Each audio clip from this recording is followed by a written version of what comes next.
Coming up, it's the Fire TV versus the Nexus Player, the Bose SoundLink Color versus a pair of stainless steel headphones, and I'll review the very first smartwatch with its own phone number.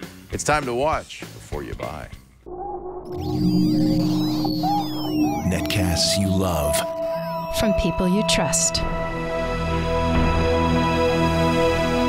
This is Twit. Bandwidth for Before You Buy is brought to you by Cashfly at CACHEFLY.com. Hi, this is Leo Laporte, and if you'd like to help us design our new website, I invite you to visit twit.to/navtest. We've got 8 quick questions we'd like to ask you that will help us make the navigation easier to use. That's twit.to/navtest. Thanks a lot. Before You Buy is brought to you by SmartThings. SmartThings lets you control and monitor your home from anywhere in the world using your smartphone. To get started, visit smartthings.com/twit and you'll save 10% off any home security or solution kit when you use the code TWIT10 at checkout. And by iFixit. You can fix it, and iFixit makes it easy with free step-by-step repair guides, high-quality replacement parts, and all the tools you need. For $10 off your purchase of $50 or more, go to iFixit.com/twit and enter the code before you buy at checkout.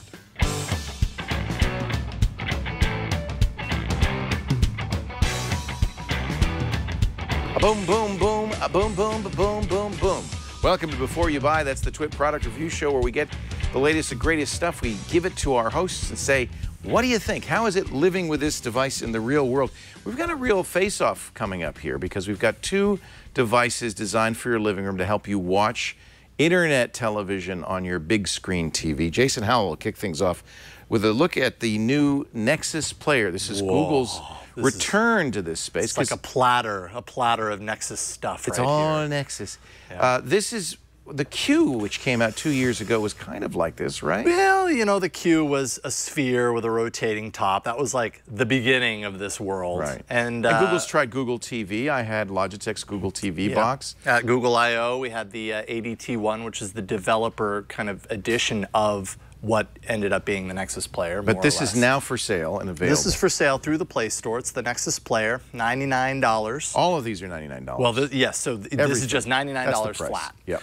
You can get the optional gamepad that I have here for $39.99. It connects via Bluetooth to the Nexus Player, and I think that gaming is a big reason why you would want the Nexus Player. So I would definitely encourage people to consider that. It's not a horrible price, and it's a pretty great quality controller. But so yeah, so you see the Nexus Player right here. It's a low profile kind of hockey puck design here. You know it's on because of that tiny little dot up there. HDMI cable that plugs in the back of your TV. HDMI, you've got micro USB for developer interests. That doesn't do anything. It doesn't really do anything for most people, and power. So there is no Ethernet. It's Wi-Fi only. No Ethernet, and that's definitely a big downside to this as far as I'm concerned. It's a 1.8 gigahertz quad-core Intel Atom processor, 1 gig of RAM. 8 gigs of storage, and there's no SD card slot. So right off the top, no Ethernet, no SD card slot, and 8 gigs of storage for a living room device that also plays games. So incredibly underserved, I think, for this kind of device. Interesting. Okay. 8 gigs of storage where the system is eating up 2, 3, 3.5 gigs, somewhere around there. Yeah. Right off the top leaves you with 5 gigs to play around with. And if you're installing games, if you're using this as a game device, it's not very much, particularly because a lot of these games are being retooled for the living room and they end up being a little bit larger. I'm kind of surprised to hear you say that to focus on the games in this. This is, of course, plays Netflix. It does all the things that a standard. Yeah, we'll definitely get there. But you think the games are what makes it different? Well, it's certainly a differentiator from something like the Roku or. Which plays games, but not well. Okay. Or the Ouya, which was really a Android-based game thing that just never took off. Right. Amazon has because games it was kind of like a third-party approach to gaming on Android. This is Google's official kind of console, more or less, if you want to think of it that way. Yeah. That's a different way to think of it. It's not just a TV thing. It's a gaming device. Exactly. The HDMI out, it's 1080p, 60 frames per second, of course, 802.11ac, Bluetooth 4.1. And actually, if you buy this before December 31st, you get a $20 Google Play credit. So that's pretty good. So $100 for this, and then $20 of credit.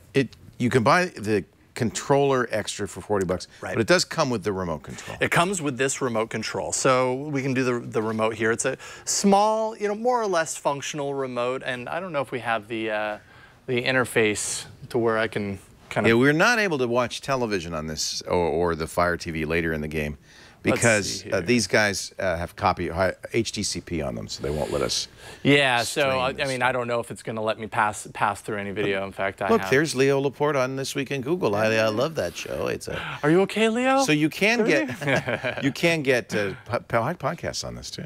Yeah, so I mean, right out of the package, it's linked up to obviously all of Google's things. So that's why you see a lot of Play Movies suggestions happening here. And you see YouTube suggestions.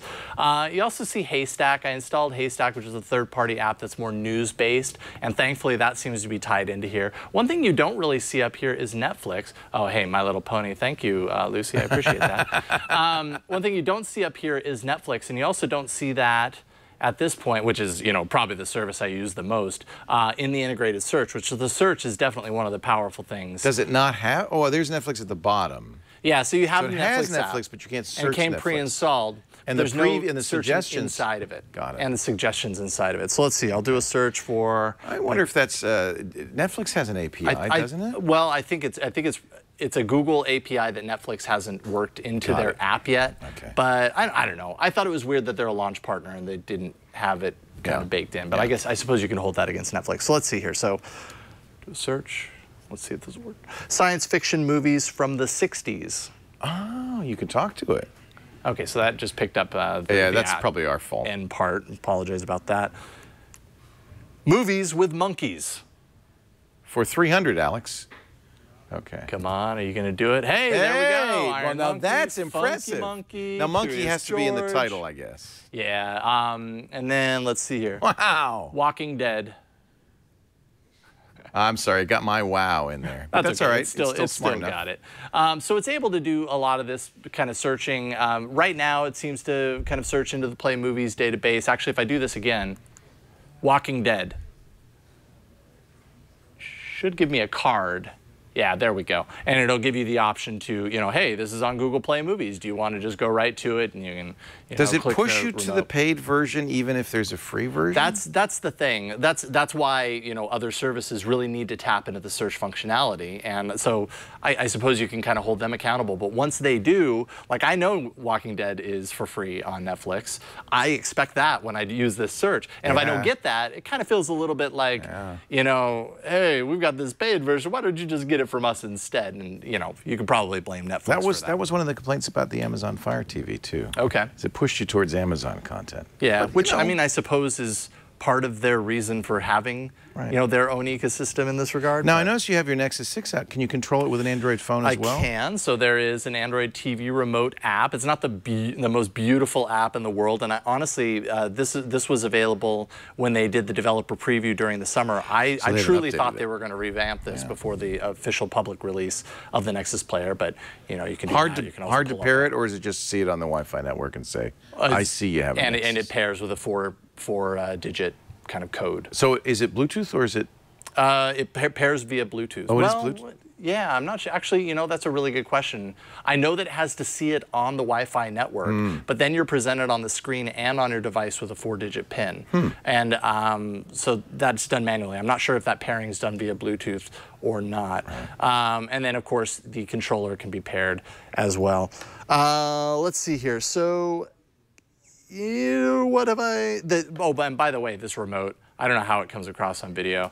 It's super hollow, kind of plastic and cheap and whatever. It's not that much different than the Roku remote or the Fire TV remote. Yeah. It does the trick. None of them are super sophisticated. So let's get to kind of the things that you expect. This is what I'm curious about, is the gaming. Yeah. So let's cut back to the video feed here. Can we play games, or are those also copy protected? Absolutely. So I can go home here. Let's see here. And Goat Simulator. What games are available? Is it everything on the Play Store? No. Or? So that's one big downside right now, is that compatibility has to be built into the apps. And so early on, we're seeing a small amount of apps that are actually compatible. This is my favorite game, though. Oh, have you played this before? I just got this last night. I just started it. It's a lot of fun. Played it on the Xbox all the way through with my son. There we go.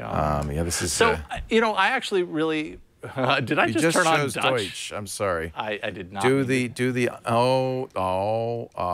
is good. It's in many languages. Apparently it is. English I being just the want last of English. which. There we go. There we go. Okay.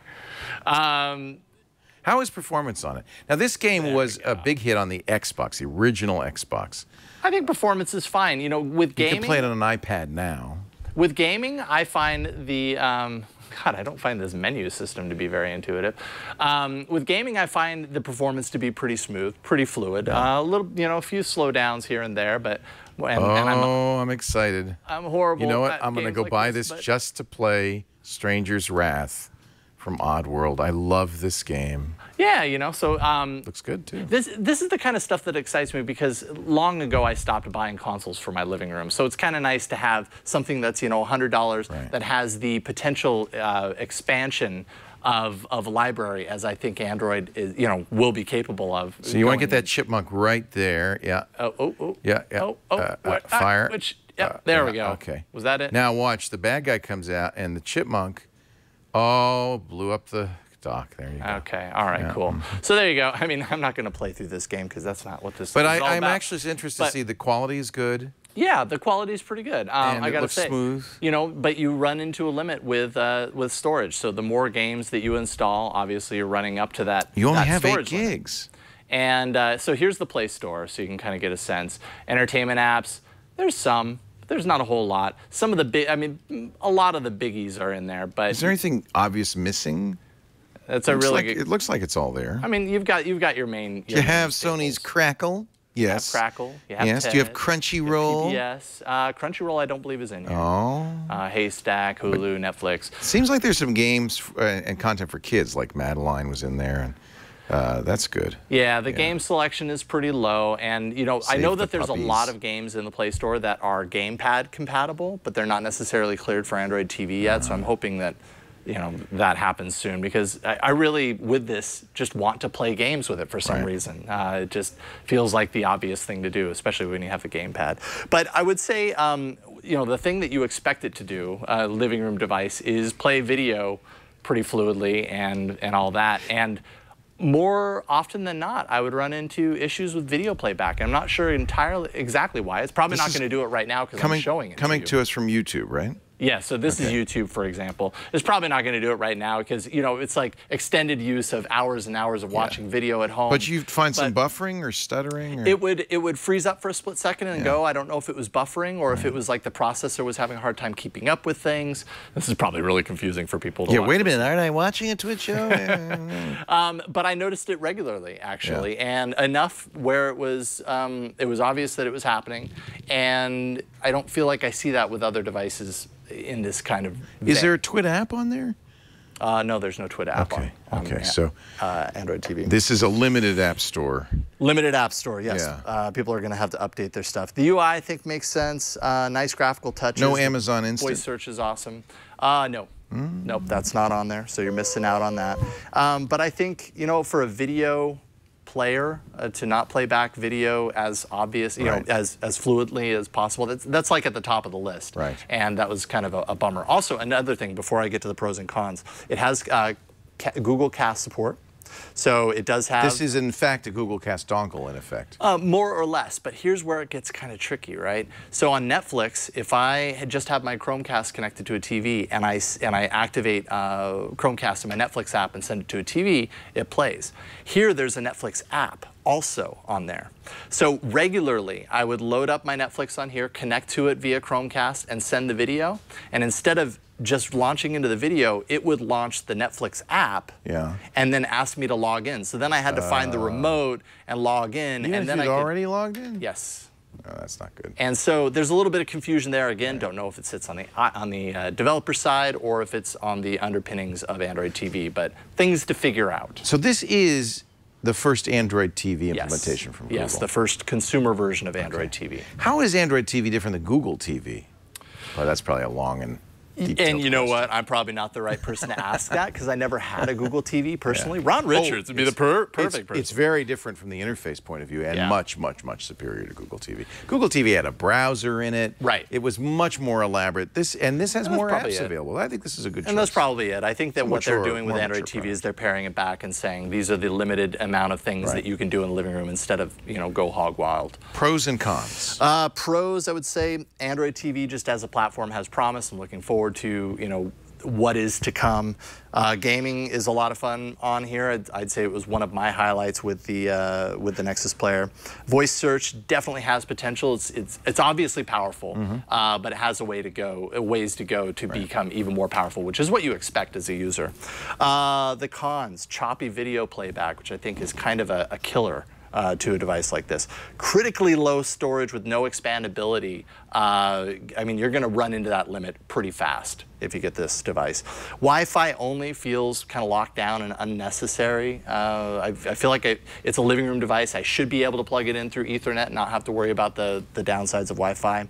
And app compatibility, both from a search perspective and from a selection perspective, just isn't quite there. So I would probably have to say don't buy the Nexus Player. Unless you're an Android fan, an enthusiast, and you want to get in on Android TV from the beginning and kind of see where it evolves, and who knows, maybe updates are going to help this, but there are critical things to the hardware that kind of hold it back right now. And I think there's going to be third-party solutions soon enough that are going to be compelling in their own right. Also running Android TV. Yes, absolutely. Just with more storage, higher CPU and all that. Yeah, they're going to fix those problems. Jason Howell, he's the host of All About Android every week on this network, every Tuesday evening at 5 p.m. That's right. Pacific. He's also a producer for my shows.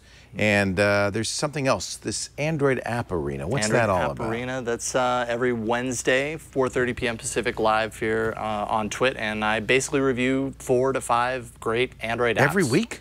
Every week. It's crazy. Let me tell you, Leo, it's not easy. Sometimes I have to ask myself that question too, but I do it. Thank you, Jason. So, Jason's the best. We really love Jason Howell. Thank you for being here. Coming up in just a bit, we're going to take a look. We found some stainless steel headphones. Do they sound better than plastic headphones or those wooden headphones you see? We'll find out. Tanya will be here with her review. But first, let's talk a little bit about smartening your home with SmartThings. A smart home, what does that mean to you? Would you consider your home smart if when you came home, the garage door opened, you walked in, the beautiful music was playing, dinner was on the oven, and perhaps the temperature had been turned up to a balmy 72 degrees. Would you consider that a smart home? Sounds pretty smart. That's the kind of thing SmartThings can bring to you. SmartThings, this was a Kickstarter product with one main idea: to get all of the smart devices in your home talking to one another. There's plenty of smart items out there, but they don't all speak the same language. The SmartThings hub unifies them all, whether it's your Hue lights, your Sonos sound, your Schlage lock. Plus, SmartThings now, as they have become a mature company, have added many more of their own SmartThings. I call them SmartThings doohickeys. This one is the Smart Power Outlet. It could turn on the lights when you arrive home, for instance, because it integrates with the SmartThings presence sensor. So the kids walk in, the lights come on. Or perhaps an alert if something is left on that you don't, like the Christmas tree, and then you could go onto your phone and turn it off. That's one of the things that's so cool about SmartThings. You can control it with your iOS, Android, or Windows phone with their free app. Here's this moisture sensor. That'll protect your valuables from water damage, put it in an area that's prone to leak. I want to put this up in the eaves because a big storm is coming, and I'd like to make sure that before the water breaks through the ceiling of my office, that I know it's coming through the roof of the house, right? Take this. You could use this to automate your home to keep a small leak from becoming a major flood. I can go on and on and on. What you should do is go to smartthings.com/twit, browse around. They have a number of home security and solution kits, like the moisture solution kit. They all start with the SmartThings hub and then add the devices you need to make the kit work for your home security, to save energy, to automate your lights. They even have a SmartThings Maker Kit. This is so cool. If you're a developer, you can create your own SmartThings items using your Arduino.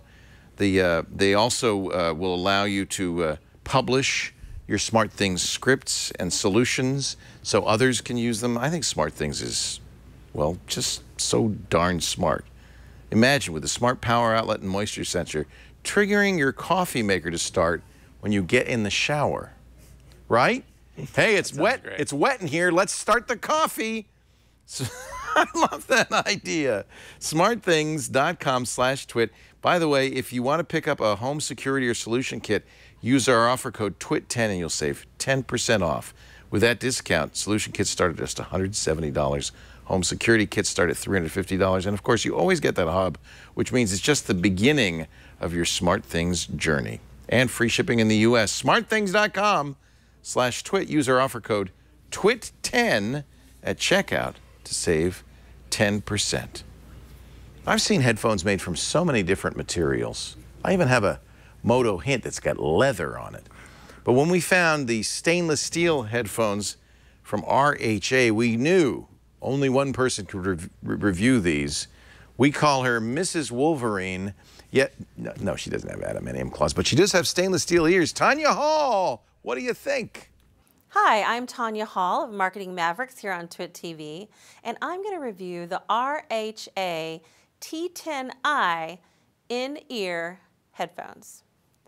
RHA is actually a Scottish company that specializes in really high quality earbuds and earphones. This specific set is injection molded steel, which is kind of different, right? It's besides being very sophisticated looking with this nice round edge, it actually has a fine tuning system built in that is actually going to help you listen to different types of music better.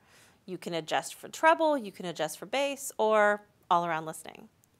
It also comes with lots of extra caps, which you don't always get, and invariably one falls off or you lose some. There's all kinds of sizes and extras, which is great. Also in the box is, as I mentioned, the listening system that you can actually adjust for bass, you can adjust for treble, and that actually fits right here on the end of the earbud. The earbuds themselves are over the ear, so you have to like over the ear listening. In fact, it was something that in the past I've had a problem with because I wear glasses, and the over the ear competes a little bit with that real estate. These, however, were quite comfortable, so I changed my mind. The actual wire has got a spring in it. It remembers exactly the shape that you want, so it's very adjustable. They were really comfortable for me. I listened to them in bed while I was watching Netflix and reading a book, and I was very comfortable wearing them. The cord design is really flexible and soft with this kind of soft rubber. It's got a microphone and lots of extra cable. It's really long. It also comes with a carrying case. Let's talk about the sound quality. The sound quality was great. I listened to jazz music and I listened with the regular driver and it sounded great. All the music sounded great. But I adjusted with the treble driver and it was really nice. You could really pick up on all the detail. So I also tried the bass driver. The bass driver was a lot of fun to listen to. I'm not someone who likes a lot of bass, but it was just the right amount. And it actually sounded really good and made listening to music fun. You could really pick out all the detail with all the drivers. You can tell these are very high quality earbuds. They're a little weighted, but not so much that they're uncomfortable in any way. For pros, I would say definitely the different drivers, the options that you have to listen to music the way that you like. Another pro is the adjustable wire, the memory wire. And as a con, I would say the memory wire is also a con, just for me, and it's more personal preference. If you like over-the-ear earbuds, then you're gonna like those. These just came out. They haven't been out very long, and they are listed at $200. So for really good quality earbuds, and I believe the only ones in this price range that offer this kind of listening quality with the drivers, it's a really good deal. I highly recommend them, and I give them a buy. A buy from Tanya Hall, host of Marketing Mavericks, one of our great bookers too and producers here at the Twit Brick House. Thank you, Tanya. We appreciate it. Tanya, by the way, is now sleeping on a Casper bed. Oh, really? She likes it a lot. She's very happy about it. If you notice, she's been a lot less crabby lately. No comment. I'm just teasing. She's one of the sweetest people you'll ever meet. I've never seen her in a bad mood.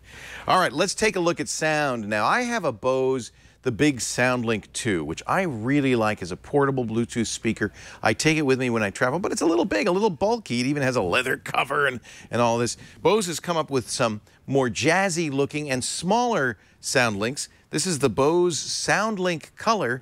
We gave it to Snubs for her review. Let's see what she thinks. Hey y'all, my name is Shannon Morse and this is the Bose SoundLink Color. This Bose SoundLink Color Bluetooth speaker comes in white, black, blue, green, and red, and you can find this online for $129.95. This Bluetooth speaker is going to give you about 8 hours battery of listening and awesome quality. Now it is very simple to pair, and it does include some voice prompts whenever you first turn it on. Connected to Samsung SMM910B. It's only 5.3 inches by 5 inches by 2.1 inches, and it's 1.25 pounds. Slightly heavy, but not bad enough to make you not want to carry it in your backpack. Or I could just toss this in my purse very easily. It is made for portability. It comes with some rubberized texture on all sides, so it's not going to bang around, and it's curved, so it's very easy to throw into a purse or throw into a backpack. Now, a problem with this is that it does not include a speakerphone at all. It's just made for listening. Now, it does have very, very strong clarity whenever you're listening to different vocals and you're listening to podcasts or you're listening to a big chorus line from Christmas music.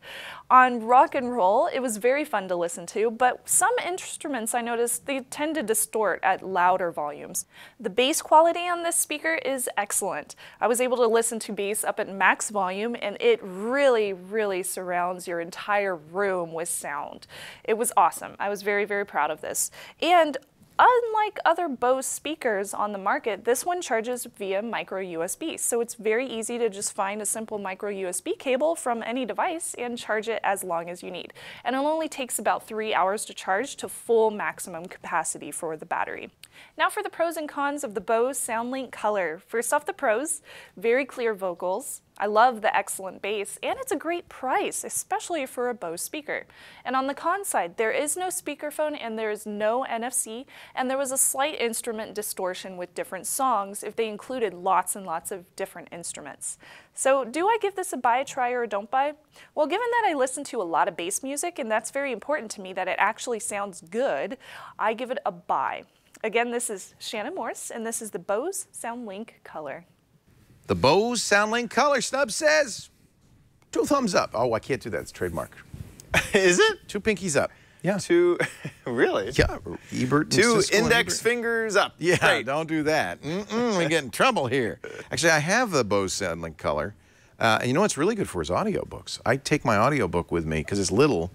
And I can just, and it's really, it does best on voice. I think it really does a good job on voice.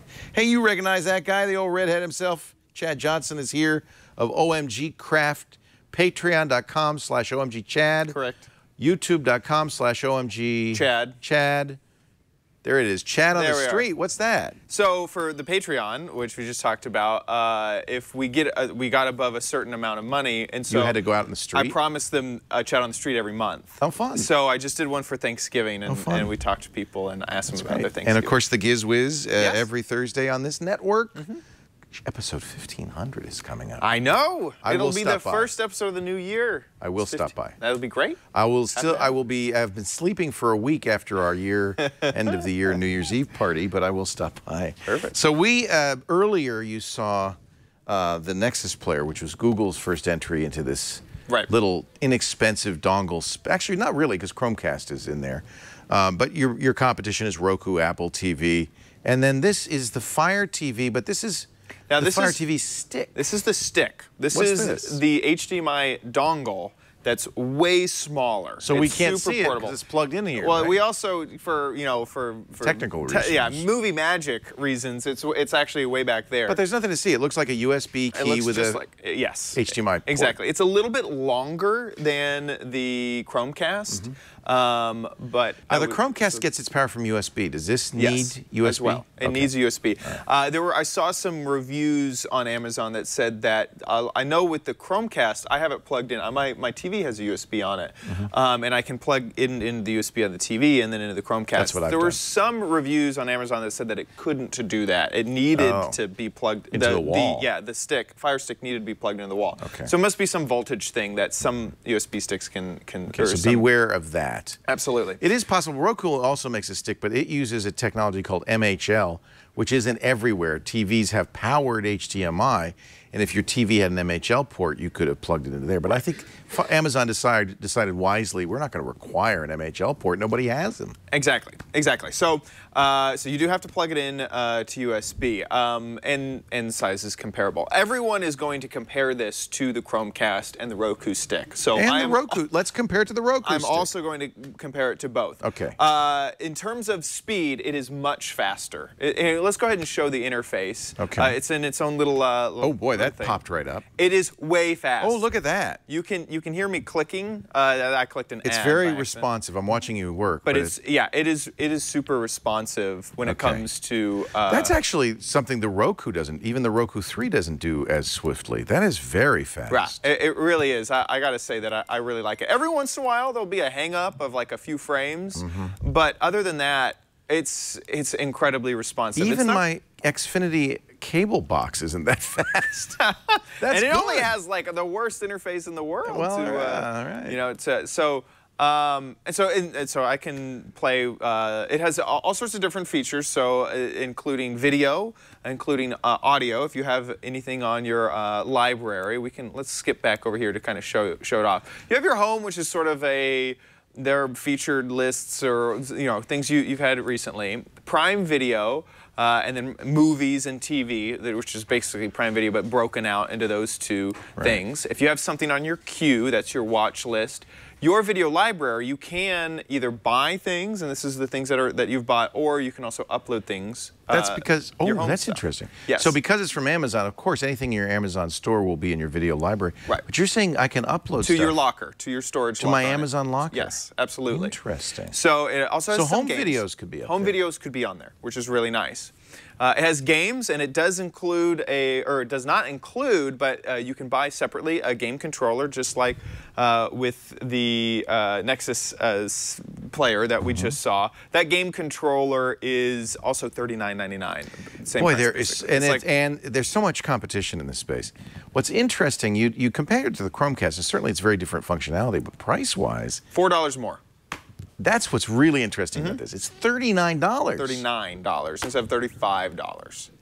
Wow. Now, is there any reason, did you ever play with the Fire TV Big Boy? No, I didn't. I have that at home. I should have brought it in. And now I did want to compare it to that, so I went and specifically, searched for the Fire TV on the Amazon reviews. Because that's $100. Yes. Now, the things that the reviews were saying that is faster, that it includes the voice search remote. Oh, you don't have voice search on this? This remote does not include voice search on it. Okay. Sorry.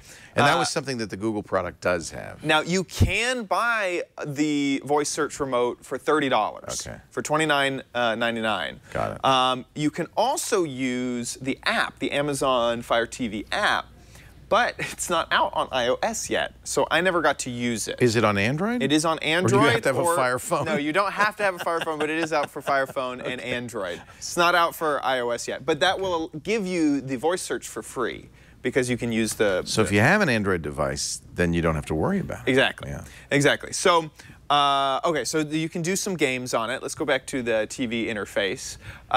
You can also, you have your apps, which allows you to get to Netflix. It has Vimeo, Bloomberg, Crackle. Boy, there's such similarity between There's a lot of similarity. Yeah. It does have a YouTube. HBO Go on there? It does not have HBO Go. Okay, And it that's doesn't, important. and the only other thing that I saw missing was I saw Sling Showtime. Player. Sling Player It doesn't have Sling or doesn't have HBO Go. Plex, probably. It does have Plex. It has Plex. Which allows you to send your own content to it. That's really, really nice. Interesting. Okay. There is a YouTube on here, but it's like a weird. I feel like it's a third-party YouTube, It might but it be. allows you to get Google's to it. been funny about putting YouTube on these devices. Yeah. They only recently upgraded their Apple TV version. Right. Then you can also get to your music, and this is all through my Amazon. So if you use Amazon library. Music, this is a great choice. Look at all your music. And at one point, I had uploaded all my songs. A lot of these albums, I'm a little embarrassed by because this is like back, like in the high school days. Come on, slow down, slow down, slow down. I can't we got read Beck, the guilty pleasures. We have the Arctic Monkeys. Nothing wrong with that. Right. So this is one issue that I found was scrolling.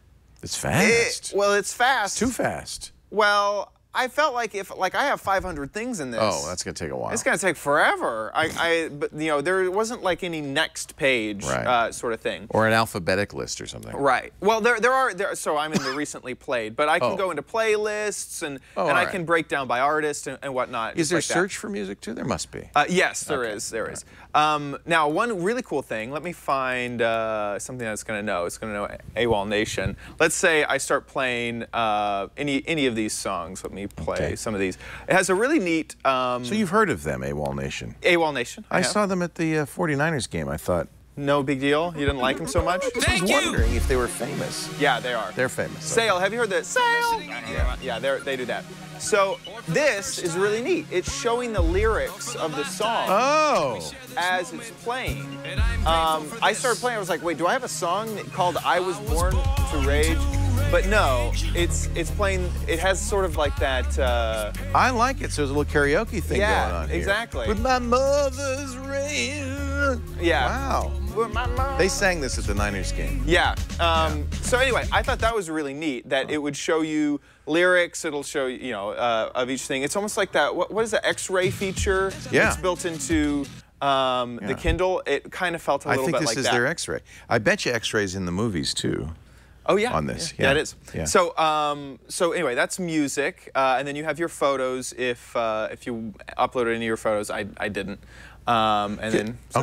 So here, let me quickly also go over the Amazon remote. announced right about the time this came out that they were going to give people kind of unlimited photo storage on the Amazon servers. So the remote is very basic. It has a select up, down, and then a few menu keys. This will look a lot like Android keys. Yeah. So you have a dedicated menu, home and back, and then pause, play, and forward. That's all you need. That's really all you need. So let's go over some of the things. Is that it does come with a remote, which the Chromecast does not. So for your grandmother, that might be a nice thing. It is faster, coming in at a dual-core 1 GB of memory. Which is nice. Significantly more storage than storage. either of the other devices. Absolutely. Yeah. And it does have a better Wi-Fi antenna in there as well, which I felt like I noticed it would start up streaming, I felt a little bit faster. That could be the processor, that could be the RAM, that could also be the dual antenna. But and it's probably worth mentioning, as with the Nexus Player, that because there's no Ethernet port, you have to have Wi-Fi to use these devices. Yes. So, okay, so let me go. So for the Chromecast is cheaper. I feel like it's a little bit smaller. But setup is way easier because with the Chromecast, you've already signed into your apps. And if you haven't, you can use the on-screen keyboard. Anytime that I got to this type of keyboard, this just drives you nuts. Just drives you really nuts. You have to scroll to letter Absolutely. to letter. And I had to sign in to, well, the first time I signed in But you to have to do it Amazon, more than once, right? Well, you have to do it for like things like Netflix, right? For things like YouTube. Each app once, though. Each app once. But on the Chromecast, you never do. Or you do when you sign into the app the first time, right? So, and that's a much better experience. I felt like setup was a little bit slower on the Fire TV. Anyway, so moving on to the Fire TV box. One big advantage this has over the Chromecast, it has Amazon streaming, Amazon Prime, which the Chromecast does not. It does, but this does not have things like you play movies, like basically the crap YouTube experience. Yeah, exactly. That for some people, that's more important than Amazon streaming. I want to be able to watch YouTube playlists, and now with the music key on YouTube, that's a big deal, right? Yeah, it really is. So the Fire TV is a little bit faster than this. It does support more games. It has more RAM and things like that, but it also has an Ethernet port, which might be a big deal, and an audio out port, which is like also, optical out? Yes, exactly. And that is about it. So let's go into any other questions. You don't need that on this because it is HDMI, so the audio is going right into the TV digitally. It'll support Dolby 7.1. Right. With and most the audio TVs will, if you have an AV receiver, talk to the AV receiver, hand it off to the surround sound. So that's fine. Yeah, exactly. I don't think it's a big deal, but there might be a few people worth that are mentioning. like, that is the thing I need, and if it doesn't have it. That's what's so hard shopping for these. Each of them has things missing. Yeah. And so it's hard to piece it. It's like a puzzle. Well, this is what I need, and you have to figure it all out. It's very complicated. Yeah, I agree. Yeah, no one thing is right for everybody. Right. So pros, it's very fast, and I felt like it was really easy to use and had a really polished interface. So just all around the user interface, and it includes a remote. And I think that's a big pro for a lot of users who just want a very simple experience. The remote is going to be a really nice thing. Right. On the cons, the remote doesn't support voice search. You do have to either download the app, which is currently only for iOS, or currently only for Android and not for iOS, or you need to spend $30 for another remote. The setup time was a little bit slower, I felt, on this than the Chromecast. And of course, the search is also, only the Amazon content is searchable. And then, of course, no HBO Go and no Sling Player. So there's a few apps that haven't quite made it over. And I'm a little bit worried. I feel like the Amazon ecosystem gets developed for a little bit slower than, say, the Roku or the Google ecosystem. So that is a worry as well. Amazon may just sit back and say, hey, we got Amazon on there. What more do you need? Exactly. Or we'll build our own service. And they also don't. They seem to not play with other people quite as well because it's not their core business is web services. So coming in at $39.99 for the Amazon Fire TV Stick, I'm going to still give it a buy. All right. At that price. It was fast. It is cheap. It's super portable. I do feel like it's faster than Chromecast. And now, you might be sold on the Google ecosystem, then it's not for you. But if you're someone like me who's played with both and has content in both or can easily switch, I think it's great. You know who it might be great for? Somebody who already has an Apple TV, but Apple TV doesn't give you Amazon streaming. Right. And I think that's sometimes how people are solving this because no one thing does everything, cobble a couple of together. As long as you have enough HDMI ports on your TV. As long as you have enough $40 bills to go around to buy enough of the So HDMI a buy? Buy for the Amazon Fire TV Stick. On the Amazon Fire TV Stick. Very nice. Thank you, Chad. It's great to see you. Yeah. We'll see you Thursday. Yep. Gizwiz. Be here Thursday. OMG Chad is the host of OMG Craft on YouTube at youtube.com/OMGChad, and you can support him, and I encourage you to do so on Patreon at patreon.com/OMGChad. Coming up, we're going to review a smartwatch with its own phone number. Ooh. Who knew? But first, I'm going to show you how I fix things here and at home with iFixit. iFixit is such a great little company. First of all, one of the things iFixit does is they put repair manuals online for just about everything. Really, that's their business. I think sometimes people don't know what iFixit does. You see those great iFixit teardowns that they do all the time where they take stuff apart.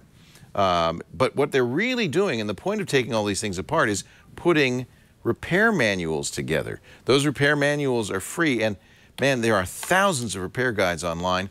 And then they also will sell the parts you need to do the repairs. For everything from your phone to consoles to appliances, you can fix it with iFixit.com.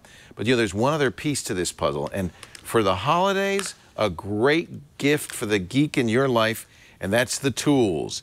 The iFixit Pro Tech Toolkit. 70 tools to help you with any mod, malfunction, or misfortune, including Chad's playing it with it right now, the 54-bit driver kit. It's beautiful. Isn't it just, you just want to, you don't even need to fix anything. No, I just want to pull it out. It's just beautiful. Look at it. The aluminum driver, they've got a flexi driver in there too, so you can get around corners. There are all sorts of interesting security bits and specialty bits in here to go, and each of them fits, of course, in the swivel top precision driver and the flex extension. ESD safe precision tweezers are. Oh, you want to show? You know what? Some of the bits are kind of fun. You know what my favorite bit is? It's this triangle bit. Yeah, I know what that's for. Do you? Yes, McDonald's toys. Isn't that hysterical? They've got Penelope. They've got Torx. They've got all the. So if you've ever wanted to fix a Happy Meal toy, I know. Or can. put some Arduino Or hack it. Or hack it. Actually, that's really what it's Isn't for. it fun? Actually, that's what it's for. I Yeah. didn't think of that. Yeah. Take that little Ronald McDonald roly-poly and turn it into a killer monster robot. I've been wanting it forever. They also have a magnet, which I love. Just because, yeah, you're probably like me. You drop screws. I drop and stuff right in the middle of a case. And I need to magnet Pick it right up. it out. Which is Inside really here, plastic spudgers, nylon spudgers. These are all the devices you need to pry open things. They've got the ruler, suitable for your pocket protector. I'm a big fan. This is a great gift. Now, normally this kit itself is what, $59.90? It's 60 bucks. Let's just put it that way. But they've got a really nice bundle. They're going to include that with the iFixit Fix-It mat. You kind of need this too, because when you're taking apart stuff, it's nice to be able to actually draw on here with a white erase marker and say, these are the internal screws. And the screws stick. This is magnetic, so you don't lose parts. And that's always a problem when you're putting stuff together. This has saved my hiney many, many times. You will never lose another screw. You will organize parts so you know when they go back, how they go back in. You know, one of the fun things about taking stuff apart, well, it's fun to take stuff apart. One of the hard things about taking stuff apart is putting it back together again. Yeah, correct. And I've never been very good at that. This mat helps you. So imagine the two of them together. This is great for the geek in your life. The ProTech Toolkit, the magnetic mat, $75, $74.95. And if you use the offer code before you buy at checkout, you're going to save 10 bucks off. That's actually on any purchase of $50 or more. So now we're talking $64.95 and a gift. I promise you, the geek in your life will just give you a big old smooch and a hug. Santa Claus will be making somebody very happy this year. Just check it out. Oh, you need that. Yeah, this is the... That's grounding you. The grounding gear. Yes. Love it. Yes, this will even ground you.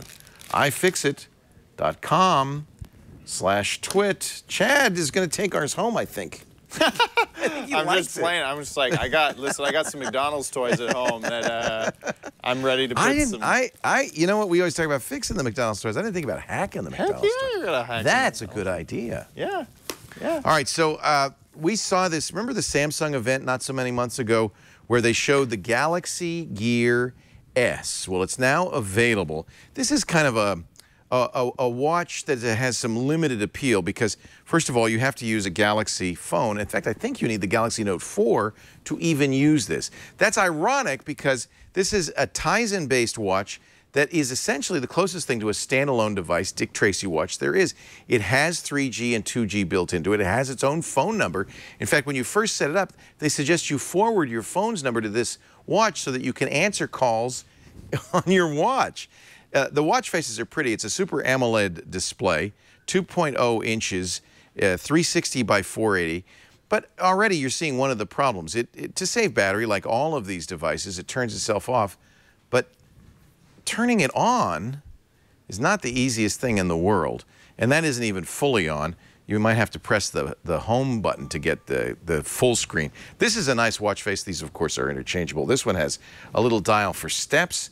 The weather forecast, here is the date, and there is the number of notifications. Yes, there are notifications on this watch, as there are with many smartwatches. If you swipe over, and this is one of the issues with a watch like this, a lot of controls. This might be a preview of what the Apple Watch ends up looking like. These are all notifications. Here's actual emails I can read. You can dictate messages. It uses Samsung's S-Voice technology. So anything you can do with S-Voice, you can do right here on your watch. And as a result, it's kind of a big honking watch. They also have music playback. There's 4 gigs of storage in here. So let me play, this is one of the songs that comes with it, Samsung's Mother Nature. You hear that? No, of course you don't. Because it's coming out of a speaker the size of your pinky. Here, let me hold it. I'm going to hold it up to my mic. You ready? Yeah. Does it have a headphone hookup or anything? Bluetooth. Bluetooth. Oh, that so makes more sense. Okay. Yeah, and that's true with a lot of these watches. Even the Moto 360 has music playback and Bluetooth on this. But not a tiny, teeny, tiny speaker. It's actually kind of funny. It's working really hard. The charger, this is kind of like the old school smartwatches. It's got pogo pins, and you have to use a specialized charger that connects to a micro USB port. I don't like that. I think one of the things I loved about the Moto 360 is that it's wireless. This is not. You have to connect it up, and it's got to go ka-chunk. But listen to what they've built into this thing. everything. There's an accelerometer, there's a gyroscope, there's a compass, there's a heart rate monitor that actually does a pretty fair job. It's one of the optical heart rate monitors in the back of it that can actually read your blood pulsing through your veins, through your skin. An ambient light sensor, UV meter. So this will tell you if you've had too much sun exposure, and a barometer so you know what your altitude is. Wi-Fi is built in, GPS is built in. So this is really in many ways a standalone watch that'll be suitable for runners. In fact, besides notifications, Samsung does focus on the health aspects of this. This is the S Health app, step meter. You can measure your heart rate. Shall I measure my heart rate? All right, let's see how accurate it is on here. 300 milliamp hour lithium ion battery. That's enough to get me through the day, especially since the screen turns itself off pretty much instantly all the time. But with a super... Because I can hear that music, don't you? I probably should turn that off. I don't know that's going to throw off your heart rate. This isn't running Android. There you go. No, that's pretty accurate. That's amazing, huh? So it did that fairly quickly. It'll also log it and continue to log it throughout the day. So that's nice. Let me turn off the music, and you're going to see as soon as I start doing this why this is too complicated. There's too much stuff going on. You slide up, you slide down, you slide left, you slide right, and but that's kind of the nature of this. We've really put almost the entire functionality of a smartphone into a watch face 2 inches in size.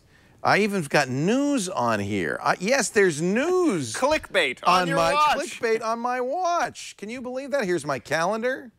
And I can add more pages, too. This is very much like an Android watch. Not running Android. It's running Samsung's own Tizen operating system. Let's see what happens if I tap that. You want to read that article? You can actually, I think it's pretty legible.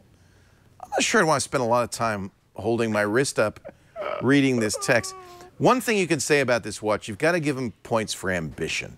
They really decided, well, if there were, if we didn't cut any corners, what could we do on a watch like this? Check mobile device to view content. So I've now sent that to my mobile device. So it's going to start, I could read it back on my mobile device. It does tie into your Samsung Galaxy Note 4, but it doesn't require it. Only to install apps and to control it and to get, but it can go online by itself. It can even ring. I mean, you can actually have a phone conversation on this thing. I really like the watch face. And as I said, that's why they have the speaker. Yeah, so you can. Oh yeah, you need that so you can talk to somebody. Hello? Hello? What? I've seen this as low as $250. Verizon's selling it right now for $250 with a 2-year contract. Yes, you get a contract with this watch. My God. But wait, there's more. I think the list price is $100 more, but of course the contract means that you're going to be paying that and a lot more over the 2 years of the life of your watch. So, on the pros and cons. On the pro, hey, this is a really interesting and good-looking, I think, watch, kind of large, but not uncomfortable. And you've got to give them points for ambition. They're really trying to see what could you put in a 2-inch screen, how usable. The screen is, by the way, as you'd expect from Samsung, very legible. Their Super AMOLED stuff is, I mean, you can see how easy this is to read. It's really crisp. It's really bright. You can get a lot of work done on the watch itself. It's curved. It's curved. It looks really nice. Yeah, I mean, nobody's going to... I wore this around quite a bit, and no one pointed at me and laughed. So that's a pro. Your pros are so... they had ambition. They had gumption. No one laughed at me. I'm trying to find good things to say about this. On the other hand, no one said, oh, that's a good-looking watch, as they often say on the Moto 360. Mm-hmm. It isn't a good-looking watch, but it's not a hideous watch. Cons, of course, you got to have a Galaxy Note 4. The battery life, it'll get you through the day, but only because you can't see what time it is. So I think not making it easy to see what time it is kind of takes away some of the most important functionality of a wristwatch. And you have to pay for a 2-year contract because it's got its own network. It's its own phone number. This is a little mini phone strapped to your wrist. I hate to do this. I'm gonna give it a do not buy. Obviously, you're not gonna buy this. No one in their right mind would buy this. But I do think it's great that we're trying these things so that when Apple finally does release a watch, they'll know what not to do. Right. They're going to be able to pivot so fast. They're going to be able to copy the Apple Watch so quickly. Right. This is just a holding pattern until Right. the Apple Watch comes out. Pretty impressed by how much technology they got. From a technologist's point of view, it's an impressive watch. From a user's point of view, it's an absolute do not buy.